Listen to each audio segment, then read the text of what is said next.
hello, good evening. This is Call My Bluff, featuring the inventor of the gold brick, Frank Muir.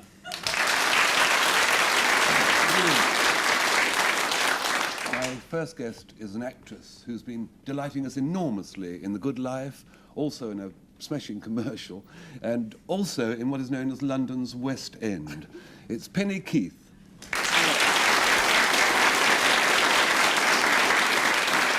And the gentleman on my left is literary editor of Punch. He's also 25% of a group who've got an LP out, and they're called Instant Sunshine, which I think is the perfect nickname for Miles Kington.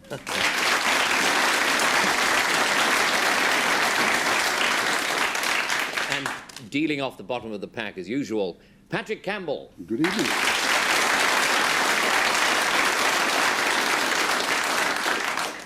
My first guest was miles away from getting born when I first knew her father in Dublin, about 40 years ago.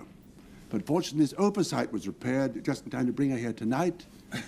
Lovely Sinead Cusack.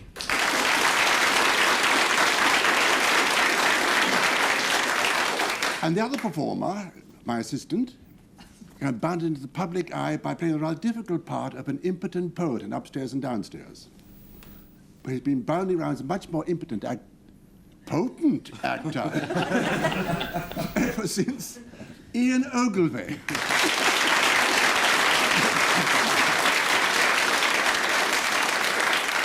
It's going to be difficult to improve on that. Anyway, we'll have to try by ringing the bell, getting a word, mondongo. Jolly good word, I think. And you may recall what happens is that Frank and his team are going to define mondongo 3 different ways. 2 of the definitions are bogus, one's true, and that's the one that Patrick and co are going to try and find. So what about this word, Frank?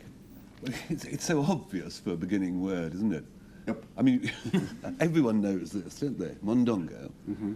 It's a Venezuelan national dish. Surely you know that. Tripe soup. Yes, it's tripe soup. It's quite easy to make, actually. You get a local animal, mountain goat, mountain sheep, llama, and you simmer it over a lowish fire, and at the right moment, it's, you get the giblets and the entrails out. They like it. Venezuelan giblet soup, you'd say, really, or tripe soup. Tripe soup sounds like another name for Call My Bluff, but tripe soup, I don't know. Miles, your go. Well, if mondongo was still made today, we'd probably be able to show you some on the programme, because it would no doubt be round Frank Muir's neck, because it's in a bow tie, I mean, because it's a rather attractive sort of densely woven twilled cotton, which was made once upon a time in the Algarve district of Portugal.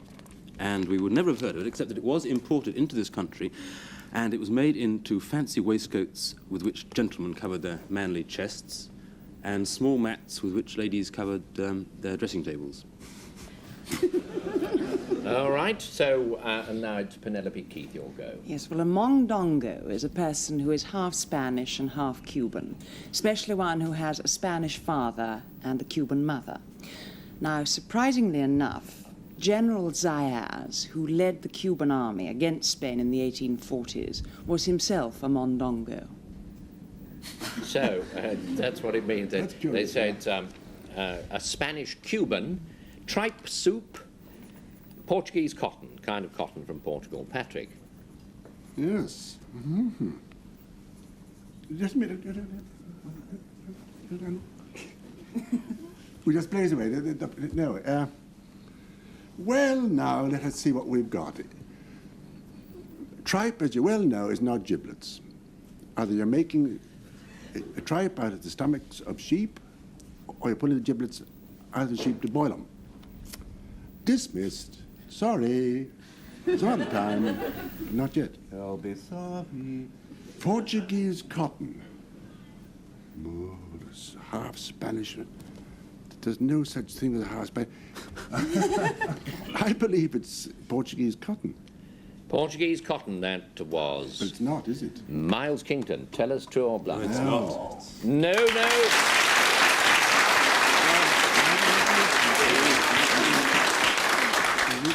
Well, I wonder now who gave the true definition. It's always the oddest, isn't it? Oh, not. Oh.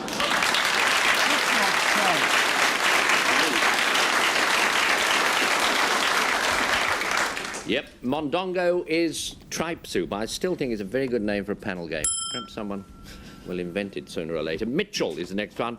Patrick, your go. And Mitchell is a rare, very particularly unique, really, not very particularly, but unique stone that comes from Purbeck, of course, Dorset. And use it for paving your patio. But the difficulty with Purbeck, I mean, not with Purbeck, but with Mitchell's, is they got to be exactly 24 inches by 15. Otherwise, Well, it's not a Mitchell. What is it? Yeah. Paving stone. From Paving Purbeck. stone has to be the right shape, it seems. Ian Ogleby. Mitchell. It's Cockney rhyming slang for knuckle.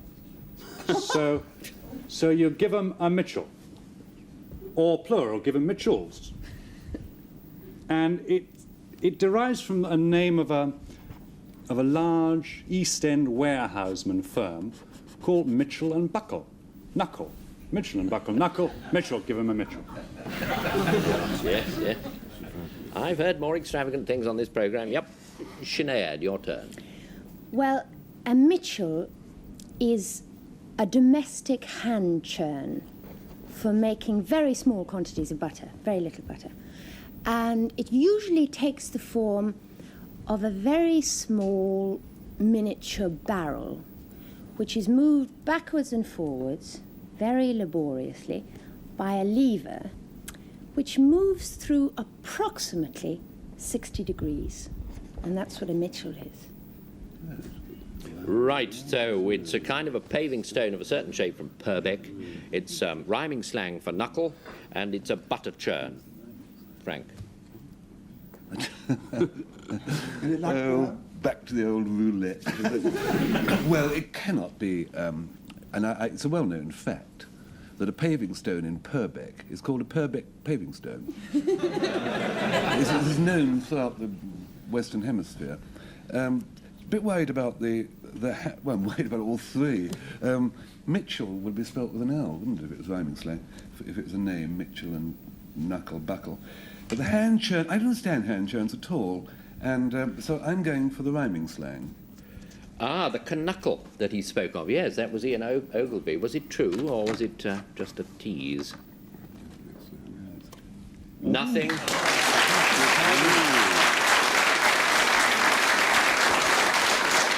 No, wasn't that. Now we'll find out who gave the true definition. I'm sure we shall. Some people don't know anything about Purbeck stone.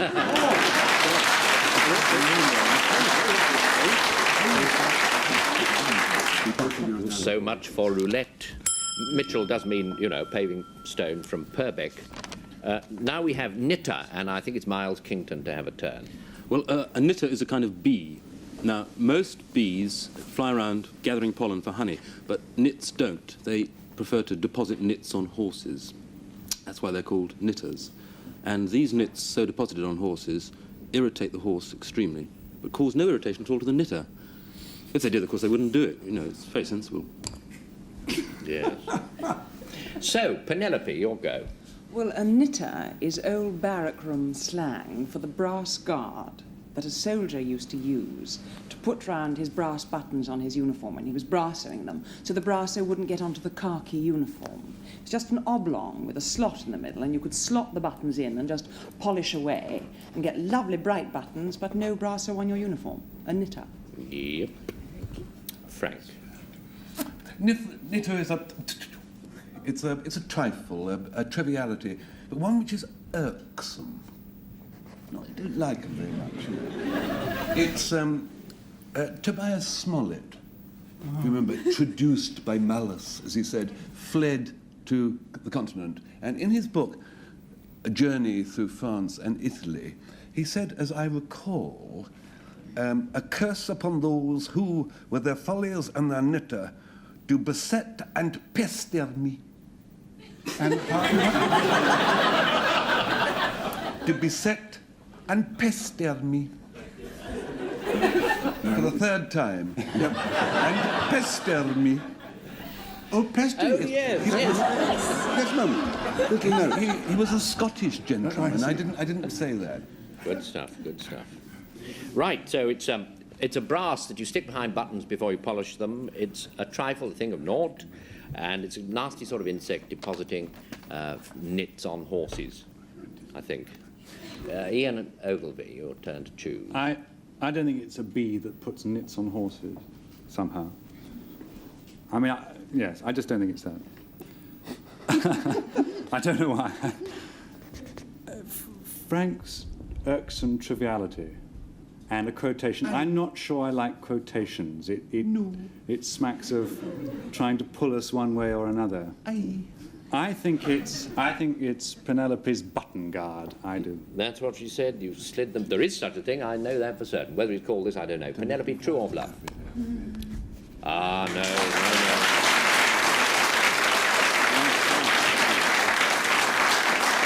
So which of the other ones, was it the thing of naught, or was it the, yes, the bee that deposited the nits? Oh, Yes!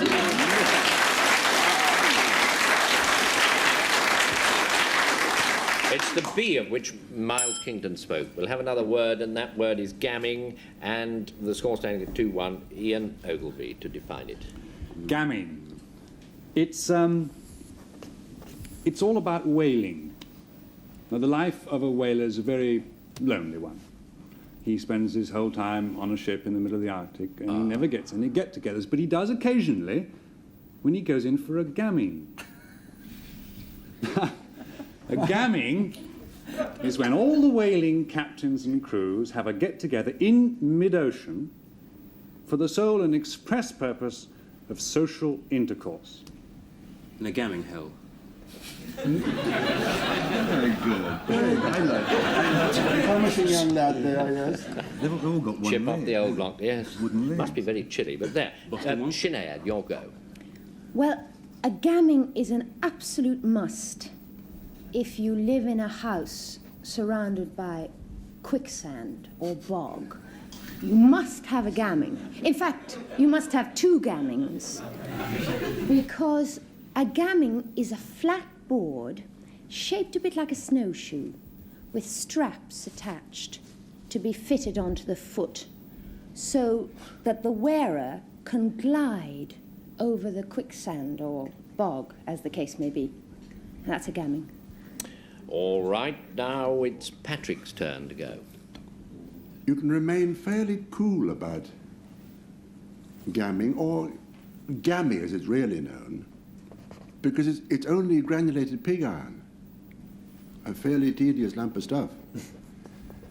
Take a lump of pig iron, all surrounded by gravel, every kind of detritus, and they batter and beat it with a sieve it. It comes a hard grey grit comes out the other end, which is used for polishing machinery, that kind of thing.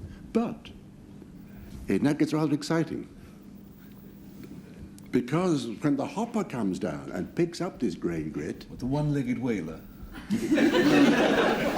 and when the hopper comes down and picks up the grit, it puts it into a gammy bag. That's the exciting bit about granulated. Very tedious. So you say, then, that it's a big flat board for walking over quicksand or bog, it's a party for whalers in the middle of the ocean, and it's granulated pig iron. A thrill a minute. Miles. I wasn't listening terribly careful to Sinead. I got the impression of sort of moving house, great duckboard. No, but you put Oh, no, it's like a snowshoe. the duckboard worn on the foot. On the foot? I see, Oh, yes. certainly. Duckboard on the foot, yes, thank you. You may stand down. Granulated pig iron. I like the whalers' party. I think The that's- whalers' party, yes. Now, that was Ian Ogilvy who said that. Was it true or... And I'm was going that for a it bluff? too. Ah, I assumed you would. Ah, it's a full round.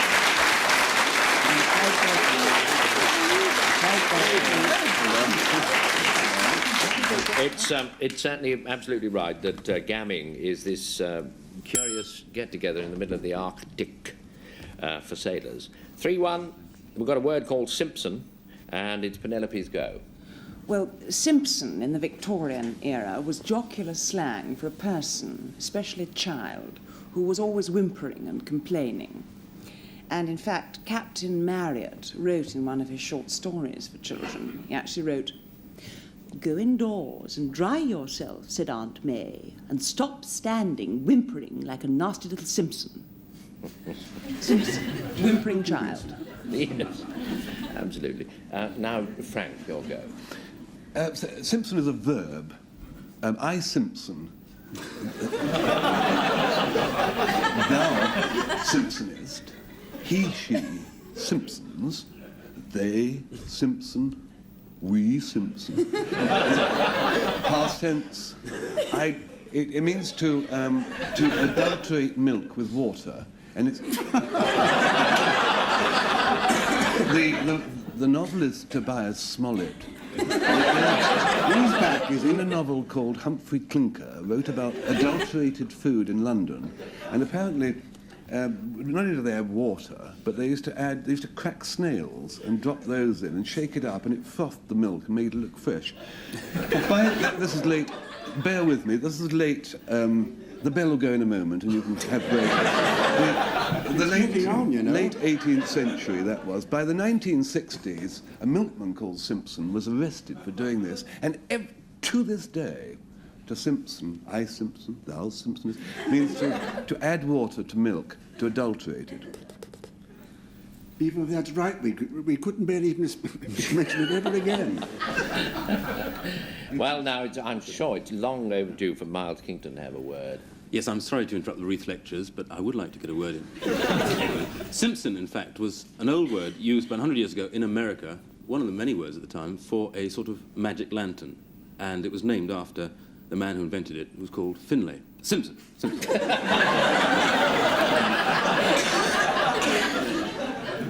It was not usually used by itself, but in conjunction with another word, like Simpson Show. That was a magic lantern show. You'd say, let's go round to the Reichenbachers and see their Simpson Show, or hear like some super slides of their vacation. Yeah. They did. They don't any longer. No. Someone came along, put a bag over their heads, I suppose, made them stop. So it's to water milk. It's a magic lantern, and it's a snivelling child. Sinead, your turn. Well, it's very difficult. I think Frank's definition of the adulterating the milk, I'm beginning to lose faith in Tobias and his anecdotes, so I think I'll give that one a miss. Now, Miles's American word for a magic lantern. I don't think a Simpson has a magic feel to it. Well, that's why it became extinct, of course. Ah, yes, that would explain it. No, but I don't think I'll go for that one. No, I think I'll plump for Penny's. I'll plump for Penny's snivelling child. That's an absolute treat, because it's the first plump of this new series, and I'm just personally very well pleased. She plumped for you, Penelope. You said it was that.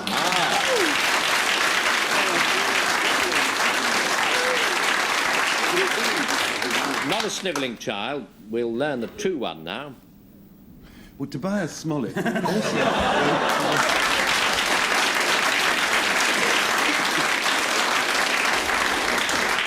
It's the act of watering milk is to Simpson. 4-1, I say. Fidge is our next word, and it's Sinead Cusack to tell us. Well, fidge, as must surely be clear to one and all, is a verb describing the action of somebody who's very fidgety. Somebody who twitches or shrugs or scratches or otherwise shows signs of St. Vitus dance, really. And it can also be used as a noun. You could say that somebody who's very fidgety, a bit like me, would be described as being in a fidge. And that's what the word fidge means.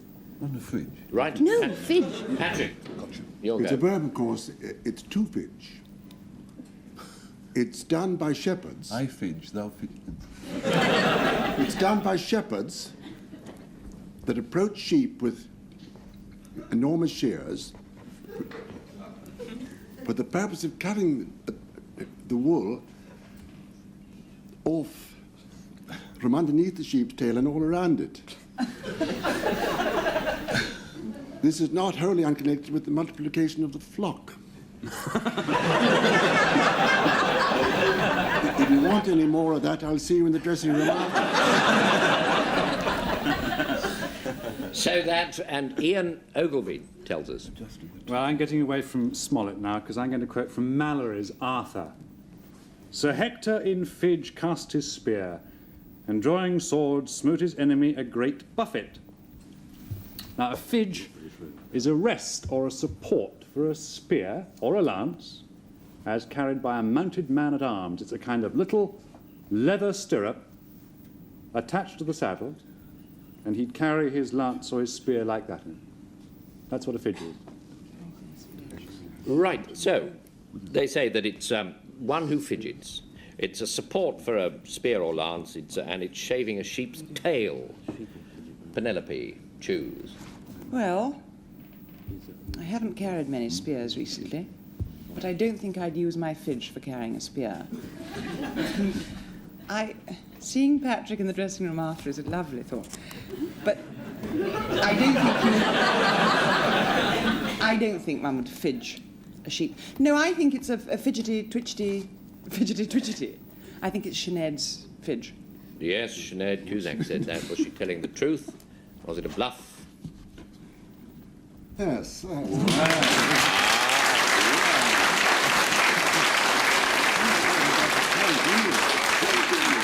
Yep. A fidge, what else could it be? Well, it could have been all the other things as well, but it wasn't. It was one who fidgets. Scribbit is the next one. Frank. Ah, yes. A scribbit, terribly handy if you've got an old wooden bucket and the string has broken, or in fact you've got a modern metal bucket. It's a piece of wood that you put through the ears of the bucket if it lacks a handle or if it contains something very heavy, and lift it up by. That's a good idea. Sort of wooden rod, you know. Scribbit. Yes, well, now, what can Miles Kington do for us? Tell us something. Well, the last time you looked at the bottom of a greyhound's foot, you probably noticed that the pad underneath is very soft, and that's known as a scribbit. Now, these days, greyhounds are used mostly for the purpose of chasing a bionic hare around the White City. But in the old days, when it was a hunting animal, the scribbit was much more at danger from scratching by stones and thorns, and they actually used to put little elegant leather booties on the greyhound scribbit when it went out. The scribbit has now gone out as well, and actually, it'd be a good idea to bring them back, because then you could put the maker's name on and flash in the TV camera. Scribbit. Right. Penelope Keith.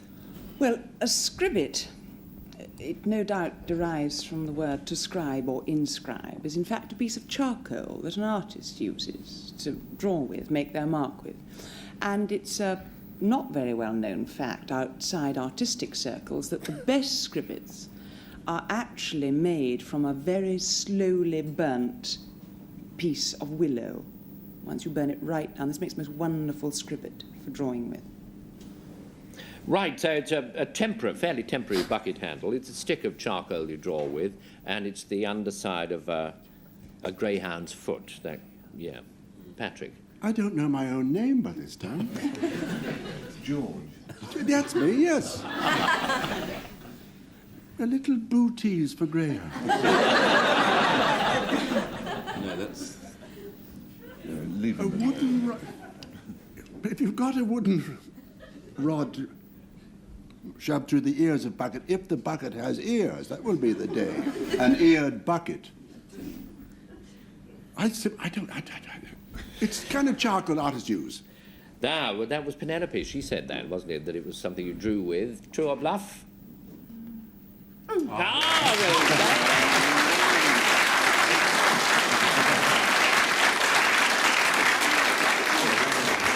Bullseye, stick of charcoal, that's what it is. We'll get on with another word. And here we have mipe.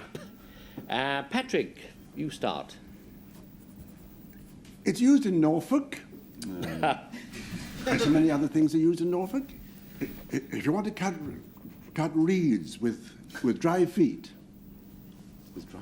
maybe you can put a pair of welly boots on. But if you left your Wellingtons at home and you go a reading, you get this huge long pole with kind of sickle-shaped blade on the end of it. Shove it into the water, pull it back, 6 inches below the level of the water, and a huge, lovely bundle of cut reeds in Norfolk. Splendid idea. Always. Yes, Norfolk. Bear that in mind. Ian. A mipe is a Welsh parsnip. But it's important to remember that it is not a wild parsnip or an untamed parsnip. It's a very common or garden, quiet, gentle, little domestic Welsh parsnip. That's what it is. Yes. Nice and neat. See all that, Sinead? Well, a mipe is an amount of corn that's given as a reward to a volunteer harvester, somebody who says he'll help with the harvest. And the amount varies from place to place, from county to county, the amount of corn that's given as a reward. But I do know for a fact that in Glastonbury, in Somerset, that there is a saying in Glastonbury, in Somerset, that the amount is as much corn as a volunteer can hold on his middle finger and raise as high as his knee. That's another sort of panel game, too. Well, anyway, the parsnip. Payment of corn to someone who just said he'd lend a hand, and a reed-cutting instrument. Frank?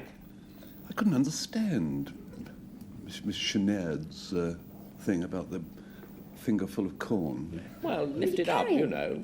The Balance amount it. you can- It'd have to be very heavy. Well, on the end of your finger. Yeah, that's on why your you middle wouldn't get it finger. higher than your knee. Little sack. You know. Sack. Remember No, sacks? yes. A gammy sack. No, Paddy. It's all in there somewhere. May I pass on? We can dismiss the parsnip. I mean, that's rubbish. But on the other hand, my colleague and I were having a debate about this. Now, I saw there that. you are in your bare feet, and you've got this long pole with a sickle on the end. You cut the willows, the reeds. Well, how do you get them out? They float. Well, that's no, that demonstrated doesn't make by the sense. hour. No, you've revealed yourself as an imposter. So it must be the Welsh parsnip. The parsnip, and you sneered at that to begin with, but how? Let's see whether he chose well. Ian Ogilvy. True or...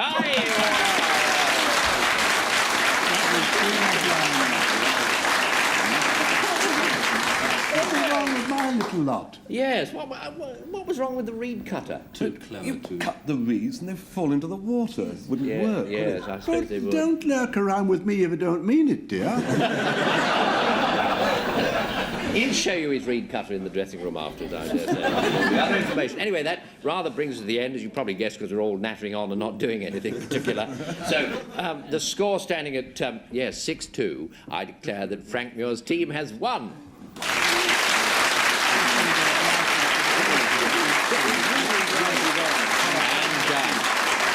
I've no doubt you want to shed a tear or clap a hand for the poor old losers, Patrick Campbell.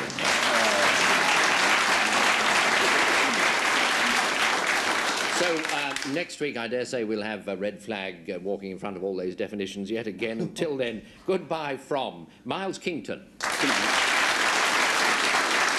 Ian Ogilvy, Penelope Keith, Sinead Cusack, Frank Muir, Patrick Campbell, and goodbye.